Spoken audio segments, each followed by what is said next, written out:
Welcome to Arcade Stories.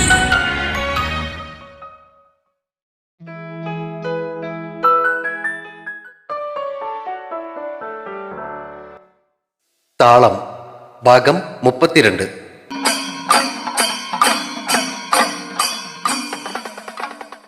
അന്ന് rose ചെല്ലുമ്പോൾ പ്രജിത്ത് കട തുറന്നിട്ടുണ്ടായിരുന്നു.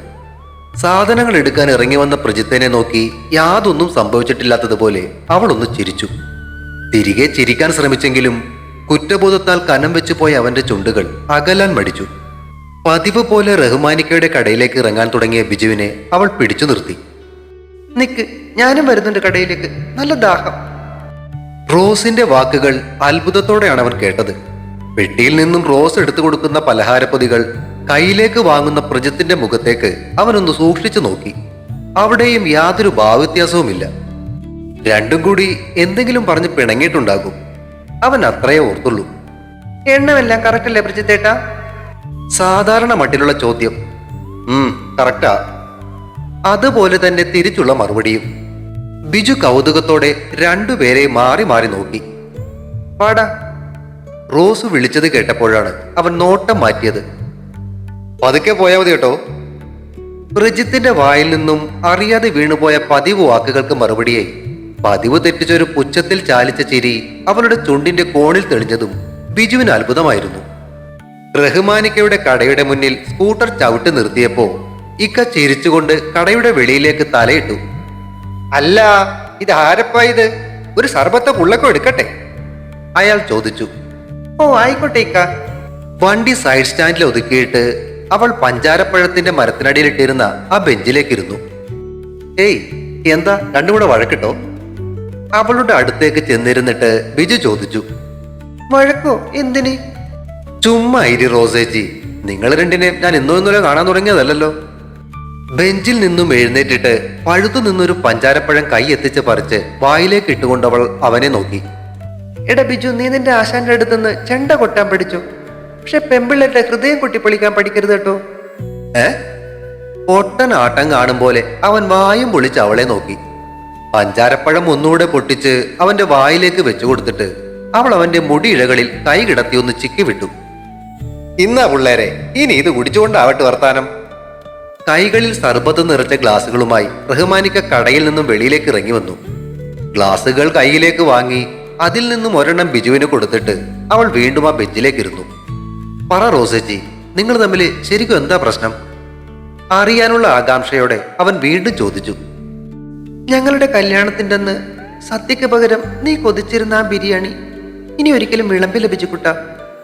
കുടിച്ചുകൊണ്ടിരുന്ന സർബത്ത് പാതിക്ക് വെച്ച് നിർത്തിയിട്ട് അവൻ റോസിനെ നോക്കി. എന്തോന്നാ റോസേജി നിങ്ങളീ പറയുന്നേ? നിങ്ങളുടെ കല്യാണം നടക്കില്ലെന്നോ?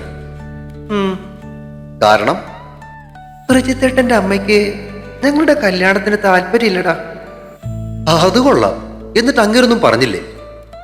അതിന് മറുപടി പറയാതെ റോസ് എഴുന്നേറ്റ് കുടിച്ചു തീർത്ത ഗ്ലാസ് കടയുടെ തട്ടിലേക്ക് വെച്ചു. ഛേ! നിരാശ കലർന്ന മുഖത്തോടെ ബിജു തല കുടഞ്ഞു. ആശാൻ എന്തൊരു മനുഷ്യനാ. ഞാൻ പോയി രണ്ട് പറഞ്ഞിട്ടും വരട്ടെ. സ്കൂട്ടറിലേക്ക് കയറിയിരുന്നിട്ട് റോസ് അവനെ നോക്കി ചിരിച്ചു. ഇനി അതിന്റെ ആവശ്യമൊന്നുമില്ല ബിജുക്കുട്ട. അങ്ങേർക്ക് എന്നെ ഇന്ന് വേണ്ടെങ്കിലേ എനിക്കങ്ങേരെ ഇന്നലേ വേണ്ട. കൈനറ്റിക് ഹോണ്ടയുടെ സ്റ്റാർട്ട് സ്വിച്ചിൽ വിരലമർത്തിക്കൊണ്ട് അവൾ അവനെ നോക്കി ഒന്നുകൂടെ ചിരിച്ചു.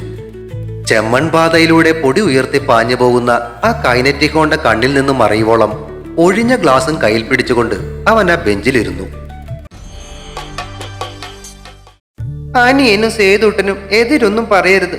ദിനകരൻ കൊണ്ടുവന്ന ആലോചന നടത്താനാ എന്റെ തീരുമാനം. പ്രജിത്തിന്റെ വിവാഹകാര്യത്തെക്കുറിച്ച് സംസാരിക്കാൻ കൗമുദി വിളിച്ചതനുസരിച്ച് എത്തിയതായിരുന്നു ശങ്കരന്മാരാരും സേതുവും ഓമനയും പുള്ളിക്കാരുടെ ഭർത്താവ് പുഷ്പാങ്കതന്മാരാരും. വല്യമ്മ ഒന്നുകൂടെ ആലോചിച്ചിട്ട് പോരെ? സേതു ചോദിച്ചു. ഇനി കൂടുതലൊന്നും ആലോചിക്കാനില്ല സേതുട്ടാ. അല്പം മനസമാധാനം വേണം, അത്രേ ഉള്ളൂ. വിവാഹ കാര്യവും പറഞ്ഞ് കണ്ടവരൊക്കെ വീട്ടിൽ കയറി ബഹളം വെക്കുന്നത് കാണാൻ വയ്യ, അതുകൊണ്ടാ. എന്നാലും തർക്കിക്കാനെന്നോണം സേതു ശബ്ദമുയർത്തിയപ്പോ ശങ്കരന്മാരാർ കൈ ഉയർത്തി അവനെ തടഞ്ഞു. എന്നിട്ട് കൗമുദിയോട് ചോദിച്ചു. എവിടെയുള്ള കുട്ടിയാ? ദിനകരന്റെ ഒരു കൂട്ടുകാരന്റെ മോളാ, പേര് ശ്രുതി ലക്ഷ്മി. അവിടെ നാട്ടിൽ തന്നെ ഉള്ളവരാ. സാമ്പത്തികമായ അല്പം പിന്നോട്ടാന്നേലും നല്ല ആൾക്കാരാന്നാ ദിനം പറഞ്ഞ്. കുട്ടിയും ഒരു പാവാത്രേ. പെണ്ണു വീട്ടിൽ നിന്ന് സ്വത്ത് കൊണ്ടുവന്നിട്ട് വേണ്ടല്ലോ ഇവിടെയുള്ളവർക്ക് കഴിയാൻ. ഞാൻ ആലോചിച്ചപ്പോ പാവപ്പെട്ട വീട്ടിലെ കുട്ടി ആയതുകൊണ്ട് നമ്മൾ പറയുന്നിടത്ത് നിന്നോളും. എന്നാലും ഏട്ടത്തി പ്രജൂട്ടന്റെ ഇഷ്ടം കൂടി ഒന്ന് നോക്കണ്ടായോ? ഓമന ഇടയ്ക്ക് കയറി. അവനോട് സംസാരിച്ചിട്ടാ കുഞ്ഞോളെ ഞാൻ നിങ്ങളെയൊക്കെ വിളിച്ചത്. ആ റോസിന്റെ കാര്യത്തില് അവനും ഇപ്പൊ അല്പം പേടിയുണ്ടെന്നേ.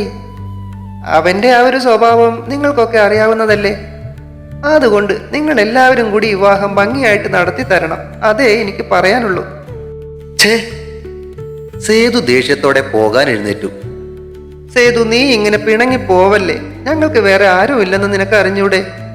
നിങ്ങളൊക്കെ കൂടി എന്താന്ന് വെച്ചാൽ തീരുമാനിക്കും. ഇനി ഞാനായിട്ട് എതിര് നിന്നെന്ന് വേണ്ട. അതും പറഞ്ഞിട്ടവൻ തിരിഞ്ഞു നോക്കാതെ ഇറങ്ങിപ്പോയി. പ്രജൂട്ടൻ എന്തിയേ? മാരാർ ചോദിച്ചു. അവനകത്തുണ്ട്. ഇങ്ങോട്ട് വരാനൊരു മടി. ക്രിസ്റ്റിയോ? അവളും അകത്തുണ്ട്. അനിയൻ അവളോടും കൂടി ഒന്ന് സംസാരിക്കണം. രണ്ടും കൂടെ ഇപ്പൊ മിണ്ടാറില്ലെന്നേ. ഇവരിങ്ങനെ തുടങ്ങിയ ഞാൻ എന്ത് ചെയ്യും? വെല്ലിമ്മ വാതിൽപ്പടിയിൽ ചാരി നിന്ന് മൂക്കു പിഴിഞ്ഞു. എന്നാ പിന്നെ പ്രജൂട്ടന്റെ കല്യാണത്തിനൊപ്പം അവളുടെ കല്യാണം കൂടി അങ്ങ് ആലോചിച്ചൂടെ ഏട്ടത്തി? അവൾക്കും പ്രായമൊക്കെ ആയല്ലോ. ഓമനയുടെ അഭിപ്രായം ശരിവെക്കും പോലെ ശങ്കരന്മാരാർ കൗമുദിയെ നോക്കി. അത് കുഞ്ഞോള് പറഞ്ഞത് ശരിയാ. പറ്റിയൊരു ചെറുക്കനെ കണ്ടുപിടിച്ച് അതും അങ്ങ് നടത്താം. എന്തേ? ഞാനത് പറഞ്ഞതിന് അവൾ എന്നെ തിന്നില്ലെന്നേ ഉള്ളൂ അനിയ. അതെന്താ? അവള് കല്യാണം കഴിക്കുന്നില്ലേ? ആ റോസിനൊരു കല്യാണം ആകാതെ അവൾ ഇനി കല്യാണം കഴിക്കില്ലെന്നാ പറയുന്നേ. എങ്കിൽ പിന്നെ അതവിടെ നിൽക്കട്ടെ. തൽക്കാലം നമുക്ക് പ്രജൂട്ടന്റെ വിവാഹം അങ്ങ് നടത്താം. ജാതകം കൂടി ഒന്ന് ഒത്തു നോക്കിയിട്ട് നിശ്ചയം അജൂട്ടന്റേതിനടുപ്പിച്ച് അങ്ങ് നടത്താം. എന്തേ? നിശ്ചയം നടത്താൻ ആ കൊച്ചിന്റെ വീട്ടുകാർക്ക് അത്ര താല്പര്യമില്ല. കാശിന്റെ ബുദ്ധിമുട്ട് കൊണ്ടാവും. ഞാൻ ആലോചിച്ചപ്പോ അത് നല്ലതാന്ന് തോന്നി. എല്ലാറ്റിനും കൂടെ ഓടാൻ ആളെവിടെ ഇരിക്കുന്നു. അതുകൊണ്ട് വിവാഹ ദിവസം നിശ്ചയിച്ചിട്ട് താലികെട്ടിനൊപ്പം മോതിരം മാറ്റവും നടത്താം. എന്നാ പിന്നെ അങ്ങനെ തന്നെ ആയിക്കോട്ടെ. ശങ്കരന്മാരാർ അതും ശരിവെച്ചു. അപ്പൊ കൊച്ചിനെ ഒന്ന് പോയി കാണണ്ടേ? ഓമന ചോദിച്ചു.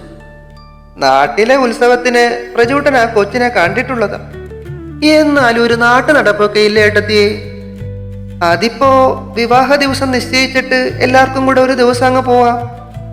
കൗമുദിയുടെ അഭിപ്രായത്തിന് മാരാർ തല കുലുക്കി. എനിക്കൊന്നേ പറയാനുള്ളൂ. ആ റോസ കൊച്ചിന്റെ കണ്ണീരിന്റെ ശാപം കൂടി ഈ തറവാട്ടിലേക്ക് വീഴാതിരിക്കാൻ എന്തേലും നല്ലൊരു വഴിപാട് കൂടി കഴിക്കാൻ നോക്ക്. അത്രയും നേരം നിശബ്ദനായിരുന്ന പുഷ്പാങ്കതന്മാരാർ പറഞ്ഞ അഭിപ്രായം ശരിവെക്കും പോലെ തെക്കു പടിഞ്ഞാറെ മൂലയിലിരുന്ന് ഒരു ഗൗളി ചിലച്ചു. എന്റെ ദേവരെ! ഭയം നിറഞ്ഞ കണ്ണുകളോടെ കൗമുദി അമ്പലമിരിക്കുന്ന ദിക്കിലേക്ക് നോക്കി തൊഴുതു. നിനക്ക് സങ്കടമുണ്ടോ കൊച്ചേ? അമ്മച്ചിയുടെ മടിയിൽ കിടക്കുകയായിരുന്ന റോസ് ആ ചോദ്യം കേട്ട് മുഖമുയർത്തി. രാത്രി പതിവ് പോലെ ഉമ്മറത്തിരുന്നുള്ള സംസാരത്തിനിടയിലായിരുന്നു അമ്മച്ചിയും മോളും. എന്റെ മുഖത്തേക്ക് നോക്കിയിട്ട് അമ്മച്ചിക്ക് എന്ത് തോന്നുന്നു? നീ നിന്റെ അപ്പച്ചനെ പോലെ തന്നെ കള്ളിയ. മനസ്സിലുള്ളത് മുഖത്ത് കാണില്ല. റീസാം അവളുടെ കവിളിൽ കിള്ളി. ഓ പിന്നെ. അവൾ ആ കൈ തട്ടി മാറ്റിയിട്ട് മുഖം ചുളിച്ചു. പുള്ളിക്കാരൻ പോയെന്നും വെച്ച് തകർന്നു പോവാൻ അങ്ങേരെന്നെ കാണാൻ മാണിക്കാന്നോ? പോകാൻ പറമ്മച്ചി. ഒന്ന് പോയാലേ 10 വരും. പൂവ. അവരവളെ വീണ്ടും മടിയിലേക്ക് ചരിച്ചു കിടത്തിയിട്ട് മുടിയിൽ തലോടി. ദേ, അവൻ വേണ്ടെന്നും വെച്ച് പോയെന്ന് കരുതി ഒറ്റക്കങ്ങ് ജീവിച്ചു കളയാന്നൊന്നും കരുതിയേക്കരുത്. ഒറ്റയ്ക്കോ? അതിനമ്മച്ചില്ലേ കൂടെ? പിന്നെ എനിക്ക് നിന്റെ പ്രായമല്ലേ ഉള്ള കാലം വരെ അങ്ങ് ജീവിച്ചിരിക്കാൻ. നിനക്ക് വേണ്ടിയും ആരേലും ഒരാൾ എവിടെയെങ്കിലും ഉണ്ടാവും കൊച്ചേ. സമയമാവുമ്പം അവനങ്ങ് മുന്നിൽ വന്ന് നിൽക്കും. ഇപ്പോ നിങ്ങളെ അകറ്റിയ ആ വിധി തന്നെ അന്നേരം നിന്നെയും അവനെയും അടുപ്പിക്കാനുള്ളതൊക്കെ ചെയ്തു വെക്കുകയും ചെയ്യും. ഓ ആയിക്കോട്ടെ. അവൾ അമ്മയുടെ മടിയിൽ മുഖമിട്ടുരച്ചു. വേലിക്കൽ ആരോ തട്ടും പോലൊരു ശബ്ദം കേട്ട് അവർ മുഖമുയർത്തി നോക്കി. താഴെ വീഴാതിരിക്കാൻ മുള കൊണ്ടുള്ള ഗേറ്റിൽ പിടിച്ചു നിന്നാടുന്ന പാപ്പു ആശാൻ. കത്തി നിൽക്കുന്ന ടോർച്ച് തല തിരിച്ച് കക്ഷത്തിൽ ഇറുക്കി പിടിച്ചിട്ടുണ്ട്. അതിന്റെ വെളിച്ചം പിന്നിലേക്ക് എവിടേക്കോ അടിക്കുന്നു. റേഡിയോ ഒന്നും നിശബ്ദമായിരുന്നു. സാരമില്ലട്ടോ, കൊച്ചു വിഷമിക്കണ്ട, ഒക്കെ ശരിയാകും. ഇന്നിനി തോട്ടിൽ വീഴുന്ന തോന്നണേ. കൂടുതൽ കഴിച്ചതിന് അവളിന്ന് ചിലപ്പോ പിണങ്ങുകയും ചെയ്യും. ആയിക്കോട്ടെ അല്ലേ. അല്ലേലും ദൈവങ്ങൾക്കൊന്നും നമ്മളൊന്നും വേണ്ടല്ലോ മോളെ. ഇഴയുന്ന വാക്കുകൾ പെറുക്കി വെച്ചു പറഞ്ഞിട്ട് പാപ്പുവാശാൻ വേലിയിൽ പിടിച്ചുകൊണ്ട് നടന്നു മറഞ്ഞു. അല്പം കഴിഞ്ഞതും ആ റേഡിയോയിൽ നിന്നുമുള്ള പാട്ട് അകലെ നിന്നും കേട്ടു.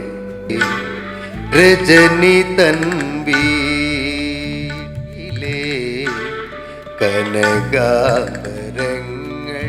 പാടി കടത്തുവള്ളം യാത്രയായി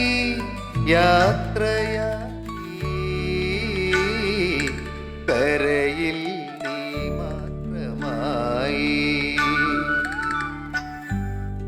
തേവരുടെ അമ്പലത്തിലെ ഉത്സവം അക്കൊല്ലവും പതിവ് പോലെ കടന്നുപോയി.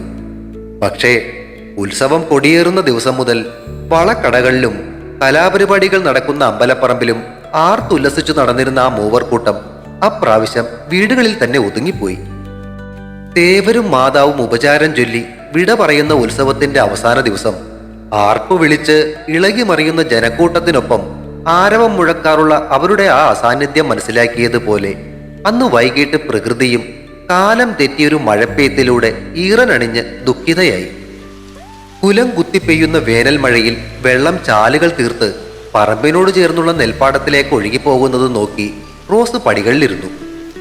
വേലിക്കരികിൽ വിടർന്നു നിന്നിരുന്ന റോസകളിൽ പലതും ശക്തമായ ആ മഴയിൽ ഇതളുകൾ അടർന്ന് തണ്ടു മാത്രമായി അവശേഷിച്ചു. ഇതളുകൾ അടർന്നു പോയൊരു തണ്ടു മാത്രമായി താനും അവശേഷിച്ചിരിക്കുന്നു എന്നവൾക്ക് തോന്നി. ഹൃദയത്തിൽ നിന്നും ഞരമ്പുകളിലേക്ക് ഇറ്റു വീണ് കറുത്തുപോയ ചോരത്തുള്ളികൾ പോലെ ആ ചുവന്ന റോസാതലങ്ങൾ മഴവെള്ളത്തിന്റെ ചാലുകളിലൂടെ ഒഴുകി മണ്ണു പടർന്ന് വേലിക്കടിയിലൂടെ പാടത്തേക്ക് മറഞ്ഞുപോയി.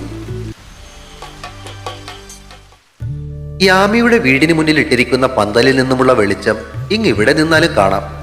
നാളെയാണ് അവളുടെ നിശ്ചയം. അതിന്റെ പിറ്റേ ദിവസമാണ് വാരിയിടത്തെ അർജുനന്റെ നിശ്ചയവും. വൈകിട്ട് വരെ യാമിയോടൊപ്പം നിന്നെങ്കിലും മഴക്കാറ് കണ്ടപ്പോൾ അവൾ തിരികെ പോന്നതാണ്. കളങ്കമില്ലാത്ത സൗഹൃദങ്ങൾക്ക് ഒരു പ്രത്യേകതയുണ്ട്. കൂടെ നിൽക്കുന്ന മനസ്സിന്റെ വിഷമതകൾ മറ്റാരേക്കാളും എളുപ്പത്തിൽ അവ തൊട്ടറിയും.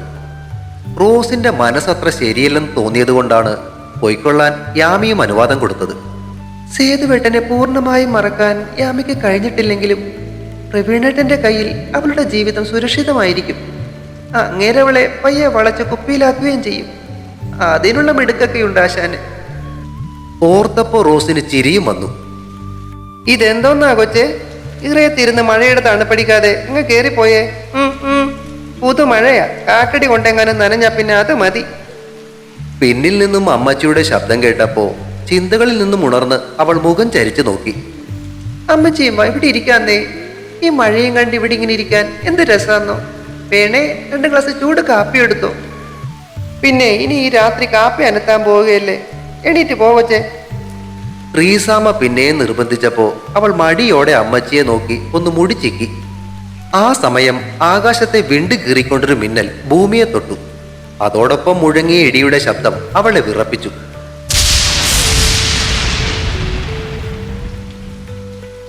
അമ്മച്ചി ഒറ്റച്ചാട്ടത്തിനകത്തേക്ക് കയറി അവളെ നോക്കി അമ്മച്ചി ചിരിച്ചു. ഓ, എന്തൊരു മഴയായത്. ഈ കൊല്ലത്തെ ഉത്സവം പെരുന്നാളും കാലം തെറ്റിയ ഈ മഴ കൊണ്ടുപോയല്ലോ എന്ന് ഓർക്കുമ്പോഴാ സങ്കടം. അകത്തേക്ക് കയറി വാതിലടക്കുന്നതിനിടയിൽ ഇടമുറിയാതെ പെയ്യുന്ന മഴയിലേക്ക് നോക്കി ട്രീസാമ്മ പരിതപിച്ചു. സ്വന്തമായി എംബ്രോയിഡറി ചെയ്ത് മനോഹരമാക്കിയ കടും നീല കളറിലുള്ള സാരിയാണ് നിശ്ചയത്തിനായി റോസ് ഉടുത്തിരുന്നത്. പതിവിലും ഭംഗിയായി ഉടുത്തൊരുങ്ങി വീട്ടിൽ നിന്നവളെ നേരത്തെ എത്തിയ വൃശ്ചിക അടിമുടി ഒന്ന് നോക്കി. കൊള്ളല്ലോ റോസമ്മോ, പതിവിലും കൂടുതലൊന്നും ഒരുങ്ങിയിട്ടുണ്ടല്ലോ. അവളുടെ സാരിയിലെ ആ എംബ്രോയിഡറി വർക്കിലൂടെ വിരൽ ഓടിച്ചുകൊണ്ടാണ് വൃശ്ചിക അത് ചോദിച്ചത്. പിന്നെ ഒരുങ്ങാതെ പറ്റുമോ? നിന്റെ ഏട്ടൻ ചാടി പോയില്ലേ, ഇനി വേറൊരുത്തിന് ചാക്കിട്ട് പിടിക്കണ്ടേ വൃശ്ചിയെ കുട്ടി? വൃശ്ചിക ചിരിച്ചുകൊണ്ട് തലയിളക്കി. അല്ലേലും ആ നട്ടലില്ലാത്ത കിഴങ്ങന് ഇനി നിനക്ക് വേണ്ട. നിനക്ക് പറ്റിയതേ ഒരു ജമണ്ടൻ ചെക്കന. ഞങ്ങളുടെ മുതലാളി ആ ശിവനന്ദനെ വേണേലും നമുക്കൊന്ന് ആലോചിക്കാം. സേതുവേട്ടന്റെ കൂട്ടുകാരനുമാ, എല്ലാം കൊണ്ടും നിനക്ക് ചേരും. എന്റെ പൊന്നോ, വേണ്ടായേ. റോസ് അവളെ നോക്കി തൊഴുതു. ഈ മുതലാളിമാരൊന്നും നമുക്ക് പറ്റത്തില്ല മോളെ. നമുക്ക് പറ്റിയതേ വല്ല നാട്ടുമ്പുറത്തുകാരനോ. അങ്ങനെ പറയല്ലേ റോസേ. കാര്യം പറഞ്ഞ നീ ഇപ്പൊ ഒരു മുതലാളിച്ചയല്ലേ? മേശപ്പുറത്തു നിന്നും മുല്ലപ്പൂ എടുത്ത് സ്ലൈഡ് ഉപയോഗിച്ച് തലയിലേക്ക് വെക്കുന്നതിനിടയിൽ റോസ് അവളെ തിരിഞ്ഞു നോക്കി. അതെ, നീ എന്റെ കല്യാണം നടത്താനോ വന്നേക്കുന്നേ, അതോ യാമയുടെ നിശ്ചയത്തിന് പോകാനാന്നോ? അംഗവും കാണാം, താളിയും ഒടിക്കാം, അത്രേ ഞാൻ ഉദ്ദേശിച്ചുള്ളൂ മോളെ. മുല്ലപ്പൂ കൃത്യമായി വെക്കുന്നതിന് അവളെ സഹായിച്ചുകൊണ്ട് വൃശ്ചിക മറുപടി കൊടുത്തു. നിന്റെ റോസ് മുഴുവൻ ഇന്നലത്തെ മഴയിൽ പോയല്ലേടി? ആടാ, കാലത്ത് എഴുന്നേറ്റ് നോക്കിയപ്പോ സങ്കടം വന്നു. എത്ര കഷ്ടപ്പെട്ട് വളർത്തിക്കൊണ്ടുവന്നതാ, നശിച്ച മഴ. അവൾ മഴയെ പ്രാഗി. ആ, ഞാനൊരെണ്ണം പൊട്ടിക്കാന്ന് കരുതി നോക്കിയപ്പോഴാ കണ്ടേ. ജനലിൽ കുത്തിവെച്ച കണ്ണാടിയിൽ ഒന്നുകൂടെ ഭംഗി നോക്കിക്കൊണ്ട് വൃശ്ചികയും സങ്കടപ്പെട്ടു. അവളൊരു വയലറ്റ് കളറിലുള്ള കാഞ്ചീപുരം സാരിയാണ് ഉടുത്തിരുന്നത്. റോസ് അതിന്റെ ഞൊറിവുകൾ ഒന്നുകൂടി ശരിയാക്കി കൊടുത്തു. രണ്ടും കൂടി പുറത്തേക്ക് ഇറങ്ങിയപ്പോ റീസാമ്മ ഒരുങ്ങാനായി കയറുന്നതേ ഉണ്ടായിരുന്നുള്ളൂ. നിങ്ങൾ പോയിക്കോ പിള്ളേരെ, ഞാൻ അങ്ങ് എത്തിയേക്കാം. അല്ലേലും എവിടെ പോയാലും ഇത് തന്നെയല്ലേ പതിവ്. പിറുപിറുത്തുകൊണ്ട് റോസ് വൃശ്ചികയുടെ കയ്യും പിടിച്ച് പുറത്തേക്ക് നടന്നു. വേലി കടന്ന് വെളിയിലേക്ക് ഇറങ്ങിയപ്പോ പാപ്പു ആശാൻ എതിരെ വരുന്നു. മുടിവെട്ട് കട തുറക്കാനുള്ള പോക്കാണ്. ആശാൻ ഇന്ന് നിശ്ചയത്തിന് വരുന്നില്ലേ? റോസ് ചോദിച്ചു. മറുപടി പറയാതെ അവരെ നോക്കി ചിരിച്ചിട്ട് കൈകൾ വീശി പാപ്പു ആശാൻ കടന്നുപോയി. ഇങ്ങേരിപ്പോഴും ആരോടും മിണ്ടാറില്ലല്ലേടി? മുണ്ടും മടക്കിക്കുത്തി നടന്നു പോകുന്ന പാപ്പു ആശാനെ തിരിഞ്ഞു നോക്കിക്കൊണ്ട് വൃശ്ചിക ചോദിച്ചു. ഈ അടുത്ത് വീട്ടിലേക്ക് കയറി വന്ന് എന്നോട് 2 പ്രാവശ്യം സംസാരിച്ചടി. ഒന്ന് നിന്റെ ഏട്ടനുമായിട്ടുള്ള വിവാഹം നടക്കാൻ പോകുന്നു എന്നറിഞ്ഞ ദിവസം, പിന്നൊന്ന് അത് നടക്കില്ല എന്നറിഞ്ഞ ദിവസം. പ്രജിത്തേട്ടൻ എന്ന് വിളിച്ചിരുന്നവരുടെ വായിൽ നിന്നും നിന്റെ ഏട്ടനെന്ന് കേട്ടതിന്റെ നേരിയ വിഷമം ഉള്ളിലൊതുക്കിക്കൊണ്ട് വൃശ്ചിക അവളോടൊപ്പം നടന്നു. യാമിയുടെ വീട്ടിലേക്ക് ചെന്ന പാടെ രണ്ടുപേരും കൂടി നേരെ യാമിയുടെ മുറിയിലേക്കാണ് പോയത്. കല്യാണത്തിനും നിശ്ചയത്തിനുമൊക്കെ പെൺകുട്ടികളെ ഒരുക്കുന്ന ഒരു സ്ത്രീയെ പട്ടണത്തിൽ നിന്നും കൊണ്ടുവന്നിട്ടുണ്ട്. അവരാണ് യാമിയെ ഒരുക്കുന്നത്. യാമിയുടെ വെല്ലിമ്മയും മുറിയിൽ നിൽപ്പുണ്ട്. അവളുടെ മുഖത്തും മുടിയിലുമൊക്കെ തന്റെ കരവിരുത് പ്രകടിപ്പിക്കാൻ സാധിക്കാത്തതിന്റെ ഒരു വിമിഷ്ടം ആ മുഖത്തുണ്ട്. ഇടയ്ക്ക് ഓരോ അഭിപ്രായം പറഞ്ഞ് ആ ഒരുക്കുന്ന പെണ്ണിന്റെ അടുത്തേക്ക് ചെല്ലുമ്പോഴൊക്കെ അവർ വെല്ലിമ്മയെ നോക്കി കണ്ണുരുട്ടി കാട്ടുന്നുമുണ്ട്. ഒരു മജന്ത കളറിൽ സിൽവർ മുന്താണിയോട് കൂടിയ സാരിയിൽ അതിമനോഹരിയായിരുന്ന യാമി അവരെ കണ്ട് ചിരിച്ചു. ഇവക്കിപ്പോ പണ്ടത്തെ പോലെ അത്രക്ക് വിഷമമൊന്നുമില്ലല്ലേ? വൃശ്ചിക അടക്കത്തിൽ ചോദിച്ചു. ഉണ്ടേ തന്നെ എന്ത് ചെയ്യാനാ പാവം. പിന്നെ ഒരു ആശ്വാസമുള്ളത് ആ പ്രവീണേട്ടൻ പെണ്ണിനെ എങ്ങനെയാലും മെരിക്കെടുത്തോളൂ എന്ന് ഓർത്തിട്ടാ. അത് ശരിയാ. അവൾ ആ പറഞ്ഞത് വൃശ്ചികയും ശരിവെച്ചു. 10 മണി കഴിഞ്ഞപ്പോഴേക്കും തിരുവോത്തു നിന്നുമുള്ളവർ മാണിക്കലേക്കെത്തി. അവരുടെ കൂടെ തന്നെയാണ് ഭാര്യയടുത്തുള്ളവരും വന്നത്. പ്രജിത്തിന്റെ കണ്ണുകൾ തന്റെ നേരെ പാറി വീഴുന്നത് കണ്ടെങ്കിലും റോസ് അത് ശ്രദ്ധിക്കാത്ത മട്ടിൽ നിന്നു. യാമിയുടെ കയ്യിലേക്ക് മോതിരം ഇട്ടുകഴിഞ്ഞ് ലോകം കീഴടക്കിയ സന്തോഷത്തോടെ പ്രവീൺ എല്ലാവരെയും ഒന്ന് നോക്കി. യാമിയുടെ അച്ഛന്റെ കുടുംബത്തിൽപ്പെട്ട ഒരു മുതിർന്ന വല്യപ്പനാണ് ജാതകങ്ങൾ കൈമാറിയത്. ഫോട്ടോഗ്രാഫർ യാമിയെയും പ്രവീണിനെയും കൂട്ടി ഫോട്ടോ എടുക്കാനായി പാടത്തേക്ക് നടന്നപ്പോ കൂട്ടിനായി റോസും വൃശ്ചികയും ആ കൂടെ ചെന്നു.